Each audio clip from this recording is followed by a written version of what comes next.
శ్రీమాత్రే నమ. జయ గురు దత్తాత్రేయ నమ. ఈ వీడియోలో మనం మీనరాశి వారికి జూన్ నెల మాస ఫలితాలు తెలుసుకుందాం. ముఖ్యంగా మీనరాశి వారు వారి జీవితాన్ని మార్చుకొని కొత్తగా వారి లైఫ్ను ప్రారంభించడానికి ఇది ఒక అదృష్టమైనటువంటి సమయం. అంటే గతంలో ఒక 6 గ్రహాలు ఈ మీనరాశి వారి మీద సంచరించడం వలన ఇది చాలా పాపులర్ అయింది ఈ రాశి. అయితే ఇవన్నీ కూడా ఒకటి బయటకు వచ్చి శని భగవానుడు ఒక్కడే సుదీర్ఘ కాలం పాటు ఇంకా సుమారుగా ఒక 2 సంవత్సరాల పైన ఉండే అవకాశం ఉంటుంది.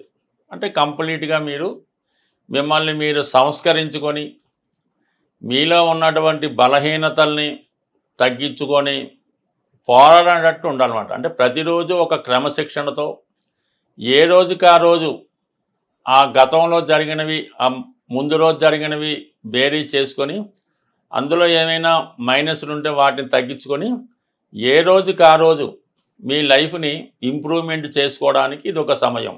అయితే ఇదే సాటర్న్ గ్రహం మిమ్మల్ని బలహీనతల వైపు మళ్ళిస్తూ ఉంటుంది. అంటే శని బద్ధకానికి కారకుడు. ఎవరైతే శని ఫస్ట్ రౌండ్ జరుగుతుందో విద్యార్థులు లాంటి వాళ్ళు ఉంటారు, 25, 27 సంవత్సరాల లోపు వారి మీద బద్ధకాన్ని పెంచుతూ ఉంటుంది. ఏ పనైనా తర్వాత చేద్దామనే ఆలోచనలో ఉంటారు. అలాగే నిద్ర ఎక్కువ పోవడం జరుగుతుంటుంది. అతి నిద్ర, బద్ధకం, పోస్ట్పోన్ మెంటాలిటీ ఈ విధంగా జరుగుతూ ఉంటుంది. దానివల్ల ఏంటంటే వాళ్ళు క్రమశిక్షణ తగ్గడం వల్ల, చదివింది మర్చిపోవడం వల్ల ఈ స్థితి వారిని మరీ ఇబ్బంది పెడుతుంటుంది. అలాగే మీ ఇంట్లో ఎవరిలో ఒకరు ఉంటారు, వారి మీద ఈ జన్మశని ప్రభావం ఉంటే ఆ ప్రభావం టోటల్గా ఇంట్లో అందరి మీద పడుతూ ఉంటుంది. అందుకని ముందు మీ ఇంట్లో ఈ విధంగా ఎవరైనా ఉంటుంటే అతిగా నిద్రపోయినా బద్ధకకుండా వాడిని ముందు సరి చేసుకుంటే ఆటోమేటిక్గా మీది కూడా సరి చేసుకోవడం జరుగుతూ ఉంటుంది. అలాగే ఏదో ఒక బలహీనత కల్పిస్తే ఎవరి మీద ఉద్యోగం చేసుకుంటూ 30-55 మధ్యలో ఉన్నవాళ్ళు వాళ్ళు ఏదో ఉద్యోగం చేసుకుంటూ పిల్లల్ని చదివించుకుంటూ ఈ పెళ్ళిళ్ళు వాటి కోసం పిల్లల పెళ్ళికి కష్టపడుతూ ఉంటే ఈ సమయంలో వారికి ఏమవుతుందంటే ఏదో ఒక బలహీనత యాడ్ అవుతుంది.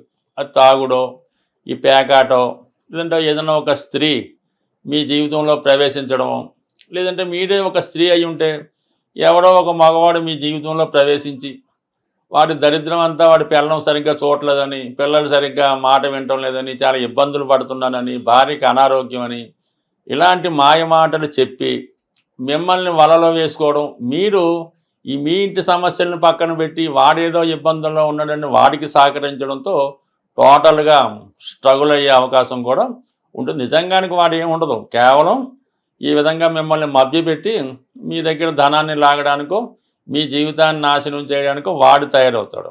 అదే మీరు మగవారు అంటే మీ కొలీగో ఇంకొకరు మీ జీవితంలో ప్రవేశించి ఆవిడ బాధలు ఆవిడ చెప్పుకొని మిమ్మల్ని ప్రలోభపరుచుకునే ప్రయత్నంలో టోటల్ లైఫ్ స్పాయిల్ అవ్వడానికి కారణం అవుతూ ఉంటుంది. సో అందువలన ఈ మిడిల్ ఏజ్లో ఉన్నవాళ్ళు ఈ భ్రమ నుంచి బయటపడాలి. మనకు కొందరైతే తాగుడు, పేకాట, లంచాలు తీసుకోవడం, ఎందుకంటే ఎప్పుడైతే ఎడిషనల్గా ఇలాంటి భారం తగిలిందో ఆటోమేటిక్గా వాడు అదనపు ఆదాయం కోసం తాపత్రయపడతాడు. అదే సమయంలో లంచాలు, బ్లాక్ మనీ ఈ విధంగా రావడం కొంతకాలం బాగానే ఉంటుంది, దాని తర్వాత సినిమా చూపిస్తుంది. అందువల్ల ఈ విషయంలో కూడా మీనరాశి వారు జాగ్రత్తగా ఉండవలసి ఉంటుంది. ఎందుకంటే మీనరాశి వారికి జాలి ఎక్కువ. ఇతరుల యొక్క కష్టాలు చూసి మీరు కరిగిపోతూ ఉంటారు. వాడేదో కళ్ళబొల్లి మాటలు చెప్పి మిమ్మల్ని మాయ చేస్తూ ఉంటాడు. ఇది జరుగుతుంది. ఇక థర్డ్ స్టేజ్ ఉంటుంది. కొంతమంది 60 దాటి 70-80 ఉన్న వాళ్ళకి వారికి అనారోగ్యం, ఏ బాత్రూంలో పడ్డమో, రోడ్డు దాటినప్పుడు ఏదో యాక్సిడెంట్ జరిగి వాళ్ళ మంచం మీద ఉండడం జరుగుతుంది. ఎప్పటిదాకా మిమ్మల్ని మీ చుట్టూ తిరిగి మీకు సేవలు చేసిన వాళ్ళు ఇప్పుడు ఒకరు దూరమై వీడు ఎప్పుడు పోతాడా అన్న స్థాయికి రావడం జరుగుతూ ఉంటుంది. అంటే మీకు ఏదో ఆస్తి ఉంటే పర్వాలేదు, ఏదో గవర్నమెంట్ పెన్షన్ వస్తే పర్వాలేదు.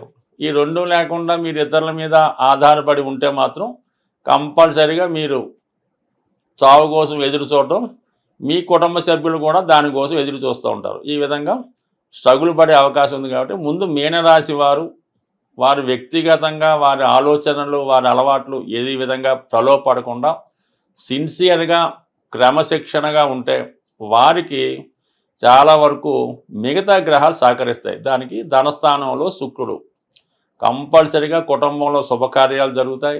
కుటుంబ విషయాలు అనుకూలంగా ఉంటాయి. అందరికీ ఏదో విధంగా సంపాదన ఉంటుంది. ఏదో ఆనందంగా ఉంటారు. దూరంగా ఉన్నటువంటి బంధువులు కలుసుకుంటారు. అలాగే గురువు చతుర్థంలో ఉండడం వలన గృహయోగం కలుగుతుంది. దశమాన్ని చూడటం వలన ఉద్యోగంలో ఉన్నటువంటి సమస్యలు తొలుగుతాయి. కుజుడు 6వ స్థానంలోకి రాబోతున్నాడు. ఎటువంటి రుణ పరితుంచిన బయటపడతారు. కోర్టు సమస్యల నుంచి విముక్తి కలుగుతుంది. సో ఈ విధంగా సర్వగ్రహాలు మీకు అనుకూలిస్తున్నాయి. అయితే 12లో ఉన్నటువంటి రాహువు మీ యొక్క ఆదాయాన్ని పెంచే ప్రయత్నం కూడా చేస్తాడు. ఎందుకంటే 11ను కూడా యాక్టివేట్ చేయడం జరుగుతుంటుంది. 12లో ఉన్నటువంటి రాహువు ఇటొచ్చి మిమ్మల్ని మీరు సంస్కరించుకొని నిజాయితీగా స్వచ్ఛంగా కడిగిన ముత్యంలాగా ఎటువంటి చెడు ఆలోచన లేకుండా నిష్కలంగా ఉంటే అంటే మీ యొక్క అభివృద్ధికి కానీ పతనానికి కానీ మీరే కారణమవుతారు. స్వభావ సిద్ధంగా మీనరాశి అంత అదృష్టవంతమైన రాశి ఉండదు. ఎందుకంటే ఇదే రాశిలో గురువు స్వక్షేత్రం ఉంటుంది, శుక్రుని యొక్క ఉచ్చక్షేత్రం ఉంటుంది, బుధుని యొక్క నీచక్షేత్రం ఉంటుంది. అంటే ఇవన్నీ కూడా ఒకే చోట ఉంటుంది. కాబట్టి దీన్ని శని భగవానుడు కేవలం మిమ్మల్ని సంస్కరించడానికి మాత్రమే, మిమ్మల్ని బాగు చేయడానికి మాత్రమే ఈ జన్మశని మీకు ప్రారంభమైంది.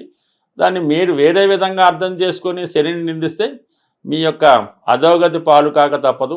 ఏదైనా హీరో అయినా జీరో అయినా మీ చేతుల్లోనే ఉంటుంది. ఏదైనా ఈ జూన్ నెలలో ధనాన్ని అదృష్టాన్ని ప్రసాదించే గురు గ్రహం మౌఢ్యంలోకి వెళ్ళడం జరుగుతుంది. అంటే ఇంచుమించుగా మనకి జూన్ 10వ తారీఖు నుంచి జూలై 8వ తారీఖు వరకు కూడా ఈ గురు మౌఢ్యం అన్నది ఏర్పడడం జరుగుతుంది. దాని శుభకార్యాల మాట పక్కన పెట్టిన మనీ రొటేషన్ అన్నది చాలా వరకు తగ్గిపోవడం జరుగుతూ ఉంటుంది. ప్రతి ఒక్కరికి కూడా ఆర్థిక పరమైనటువంటి టైట్ ఏర్పడుతూ ఉంటుంది. అంటే సమయానికి మనకి రావాల్సింది రాకపోవడం జరుగుతూ ఉంటుంది.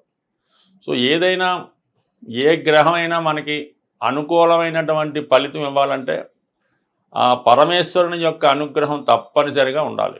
అంటే శివుడు అభిషేక ప్రియుడు అవడం వల్ల శివునికి ఈ సమయంలో మనకి ధనాన్ని ఇచ్చే కొన్ని పరిహారాలు తెలుసుకుందాం.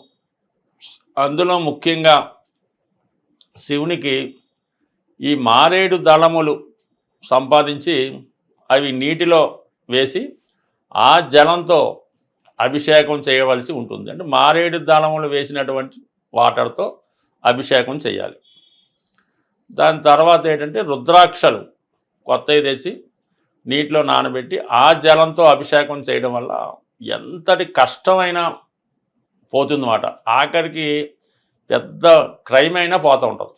దాని తర్వాత జనరల్గా ధనం కొరకు చెరుకు రసంతో అభిషేకం, లేదా ఆవు పెరుగుతో అభిషేకం, లేదంటే అరటిపళ్ళు గుజ్జుగా తయారు చేసి వాటి యొక్క అరటిపళ్ళు యొక్క పానకంతో అభిషేకం చేయొచ్చు.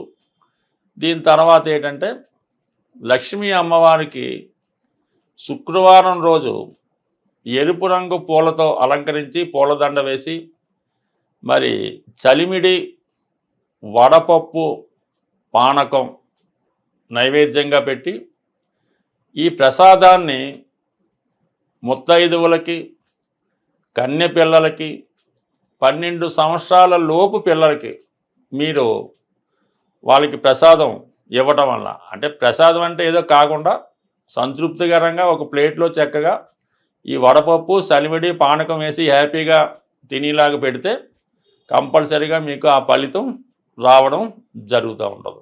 అలాగే మన గృహం ఇంకా ఏదైనా మీ యొక్క జాతకాన్ని సంపూర్ణంగా క్షుణ్ణంగా తెలుసుకోవాలి, అలాగే మీ యొక్క జీవితాన్ని బాగుపరుచుకొని అటు మీ యొక్క సొంత గృహాన్ని అంటే నివసిస్తున్న గృహాన్ని, అలాగే మీ యొక్క జాతకాన్ని ఏమైనా లోపాలు ఉంటే సరి చేసుకొని మీరు అదృష్టవంతులుగా మారాలంటే మీకు తెలుసున్నటువంటి జ్యోతిష్కులు ఎవరైనా ఉంటే వారిని సంప్రదించి వారు చెప్పింది ఫాలో అయింది. లేనప్పుడు ఇందులో ఇచ్చినటువంటి ఫోన్ నెంబర్లో మమ్మల్ని సంప్రదించడం వల్ల కూడా సాధ్యమైనంత వరకు మాకు తెలిసిన పరిజ్ఞానం ప్రకారం మిమ్మల్ని అదృష్టవంతులుగా మార్చే ప్రయత్నం కూడా చేసే ప్రయత్నం జరుగుతుంది. స్వస్తి.